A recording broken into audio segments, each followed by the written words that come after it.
All right, thank you very much for having this time to present the material about analysis on a lesson plan of Analisis Perdagangan Berjangka Komoditi course from Diploma for International Business Management. We are from the first group, the composition will be, Pak Agung will be present the first topic about the relevance of the materials. The second, I will present it about the relevancy of the teaching methods or techniques. The third part will be presented by Bumita, especially for the topic of the relevancy of the assessments. And the last will be presented by Bu Dhias for the strengths and weakness and also the conclusion. As the requirements of this course, there are 4 points that we are going to present in this moment. The relevancy of the materials, the relevancy of methods or techniques, the relevancy of assessments, and strengths and the weaknesses of those 3 relevancies. Without further ado, I give the time to Pak Agung to present about the relevancy of the materials. Okay, thank you, Pak Agus. Okay, thanks for the opportunity given to me. Here, I'm going to deliver the relevancy of materials. So after reviewing the lesson plans in the Perdagangan Berjangka and Komoditi, we have got some things to be discussed here. The first is content is mostly related to the learning outcomes. Yeah, here the learning outcomes are, there are some. I think learning outcomes are the primary activities of what was learned, in which the obvious learning consequences that we intend the learners to do completion of learning activities. Then here the learners are being able to understand the features and the commodity trading by a trading platform. So the content is mostly related to the learning outcomes. And then the second is the content is authentic. So authentic here means they are the real text designed for language students or the speakers, according to Harmer. So the learning materials here are about 4 main categories. They are future commodities trading, technical and fundamental analysis, and then trading plan and trading system. And then the third one is the learning material leads to mastery or more understanding. So the lesson plan organizer has put some stages in acquiring the knowledge and skill on the lesson plan. For example, the lesson plans organizer has arranged the knowledge and skill in the meetings about futures and commodity trading. Here, the students are able to understand the scope and then explain the mechanism and use the platform of futures and commodity trading. And next is the content or learning material leads to the understanding of knowledge that are considered useful by society futures. Here, it can be explained that the learning materials are very useful by the society, especially for future jobs. For example, in terms of the implementation of platforms and doing technical and fundamental analysis. And then next slide, please. Content is quite interesting because it delivers some ways, in some methods. We can explain here that there are some various applicable learning material that are related to learning outcomes. Next one is content is developed based on student level. Yes, of course. The student here is in the the fifth semester. So it is appropriate based on the student level. And next is the scope of learning material relevance to the syllabus. It has been described from the first meeting until the last meeting. And then the last one, the learning material is designed from the easiest one to the hardest one. Yeah, of course, it can describe from more specific from the easiest one in the first meeting, the second meeting, until the last meeting. Well, that's all about the explanation about relevancy of materials. Next part will be continued by Pak Agus. Thank you. Well, thank you, Bagung. For my part, I will explain about the relevancy of the method. Based on our analysis to this lesson plan, the methods or the techniques that are used in the lesson plan of Analisis Perdagangan Berjangka Komoditi seems to be under content-driven language learning. So we seem that this lesson plan is under content-driven language learning.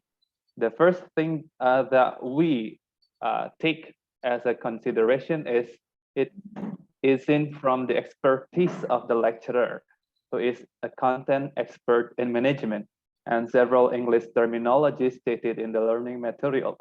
So the lecturer is a content expert in this specific field of study. And in the terminologies used for the materials are all specific based on the needs of the content. That's the first our considerations why we thought that it seems that this is under content-driven language learning. The second one, if it is seen from the theory in hermeneutic, the teaching by content expert is one of the characteristic of hard clear. So this confirms the first argumentation from the experts of the lecturers in this content. It relates to the characteristics of hard clear. That is, the teaching is done by content experts. So because of this consideration, we stated that this lesson plan is under hard clear. Then, what's the relation to the relevancy of the teaching methods?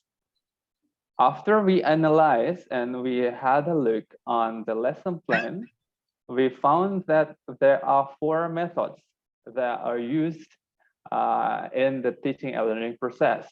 The first is lecturing, and then discussion. The third one is simulations, and the last is practicum. So in the lesson plan, it can be seen that lecturing is used from week 1 until week 7.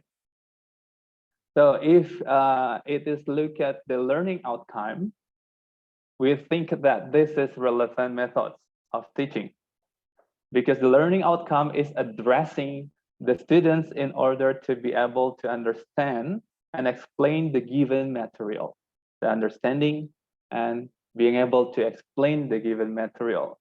By having lecturing method, it is relevant to be taken into consideration.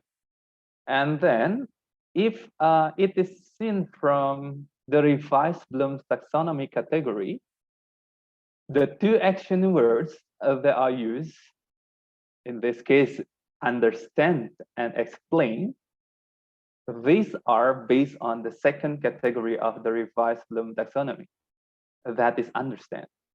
So, this is taken from Armstrong, 2016. So it's already accommodated the revised Bloom's taxonomy action words. And then this is the interesting point of the lesson plan. It is implemented with lecturing, but this is combined with discussion, week 1 until week 4, and also lecturing is combined with simulation, week 4 until week 7. So the lecturing process is not solely standing as a one, but there is combination to the other kinds of teaching methods. This is relevant with communicative language teaching approach. The nature is relevant and is set for student-centered learning. As the theory stated, that CLT approach allows students to express themselves and their ideas through collaborative activities from Alam Lee 2018, and it develops their communicative competence. This is from Teruka Makominus, Inza Tapia, and Paredes 2019. So this combination leads to the communicative language teaching approach, and this is kind of student-centered learning from those three combinations: lecturing, discussion, lecturing, simulation. So this is relevant, and this is so interesting to be implemented. And then after the three methods are implemented until week 7, in week 8 and 9, and then in the break week or middle test, then it is continued to week 11 till week 17. Practicum is used fully. So full of practicum. So it seems that, again, based on the document of this lesson plan, it seems that the designer tried to relate the theory into practice. The theory is done or is taken from lecturing process, discussion process, and simulation, and the practical will be in the form of practicum activities. And what's the interesting part in this practicum? The designer turned it down into two kinds of action verbs. They are analyze, in which this is the fourth category of revised Bloom's taxonomy, and create, the sixth category of the revised Bloom taxonomy. So there are, as a whole, there are three categories accommodated in this lesson plan: understand, analyze, and create. So the level is getting up and up with those four methods. It means that, so if we are related to the sources, relevant sources, it means that this is a process of bridging up knowledge and contextual practice that can be got in a practicum course. This is in the same vein with the result of IXCAN 2017. It's like connecting theory and to practice, bridging up knowledge and contextual practice. So overall, based on this lesson plan, after we analyze this for the relevancy of the methods, these methods in this lesson plan are relevant. Thank you. Now we continue to the relevancy of assessment. Okay, thank you, Mr. Agus. So in this part, okay, is about the relevancy of assessment. So in analyzing the relevancy of assessment, we use the theory based on Nagy and Tauba and also Taylor. So based on Nagy, 2011, so clear assessment is verify whether the objective have been achieved, and then clear assessment should determine the level of competence that achieved by the students. And then clear assessment also should measure the final result as summative assessment, and also monitor the learning process as formative assessment. And then moreover, based on MAGI 2012, in clear assessment, the assessment of language proficiency and content must be performed simultaneously. And then clear assessment should provide grades or a rubric, for testing second language and content. And then the criteria, way, and objective of the clear assessment must be clear, and self-assessment and peer assessment also as a crucial aspect also in clear classroom. And then the last, based on TABA 1971 and also based on Taylor, Jerensen and Carl in 1987. A good assessment should relevant with objective, contents, activities, and students level. So, next, please.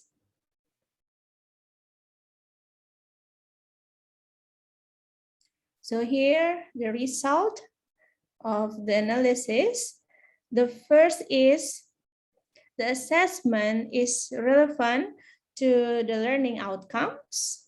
And then the second, the assessment provides different level of the competence of the student, but the assessment doesn't determine the level of competency that achieved by the students. And next, the assessment is relevant to the content. So it means that the assessment assesses what the student have learned. Next, the assessment cannot be stated whether it is relevant to the learning activity or not, because the activities in the lesson plan are not clearly stated. And then next, based on kinds of assessment, the lesson plan only provide formative assessment and summative assessment without providing self-assessment and peer assessment. And unfortunately, the lesson plan doesn't explain the material, criteria, and the type of the summative assessment. And then next, the lesson plan doesn't provide any rubrics.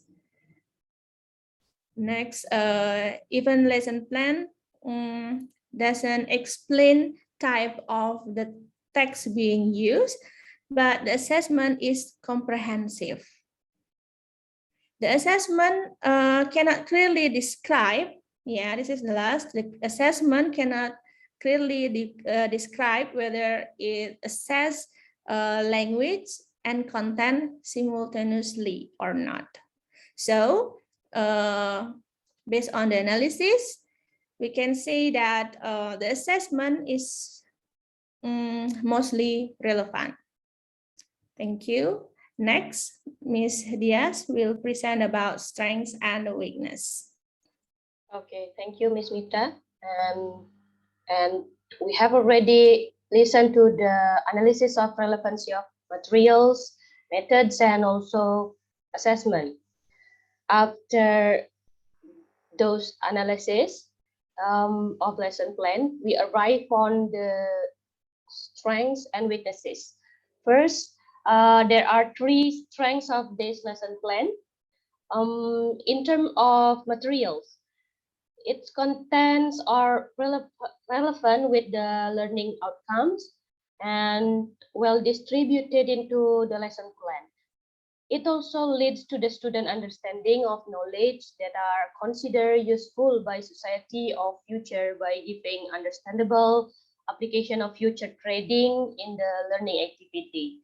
From these materials, the materials in this lesson plan, we can clearly see that the material is so futuristic and kind of preparing the student to the their future career.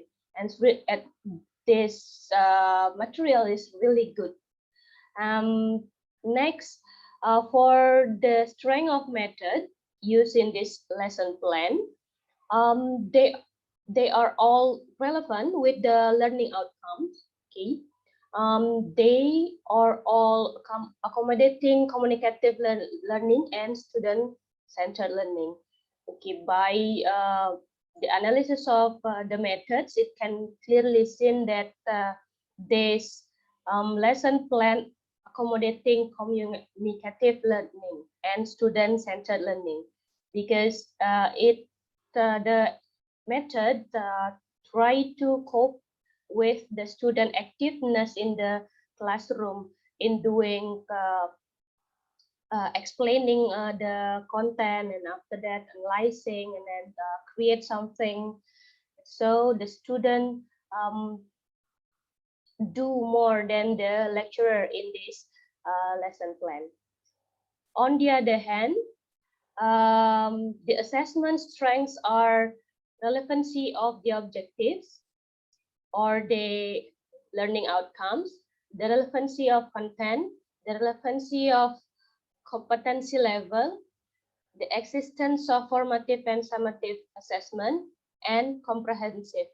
From the analysis of assessment relevancy, it can be seen that the strength of this assessment mostly to the core of this lesson plan.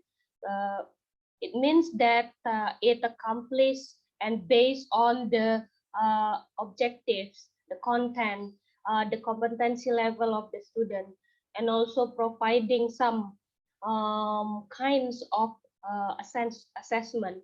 Although if we see from the weaknesses, yeah, we can see two weaknesses. The first on the method used, the weaknesses is found on the name of the column. That is the column mentioned bentuk pembelajaran, because this lesson plan is written in Bahasa Indonesia. It is better to write it as learning methods, because this column explain more about the learning methods, not the form of the learning or bentuk pembelajaran in Bahasa Indonesia. Then it needs to be taken into consideration for putting methods in the middle test and final test rows, whether it is set for knowledge or performance. Also, in this lesson plan, it's not clearly described how will the lecturer do the test of middle test and final test. It's not stated on the lesson plan. If we see from the assessment weaknesses is in form of unclear description of criteria and indicator. Also, the absence of rubric here in this lesson plan, and the balancing of testing language and content.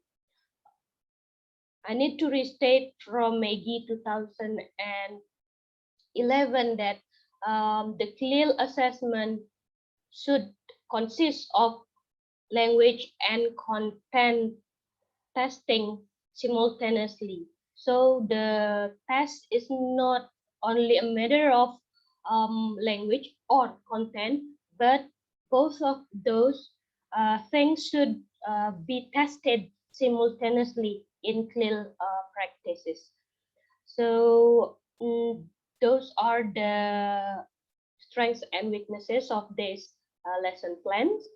From those strengths and weaknesses, we come to the conclusion of this presentation.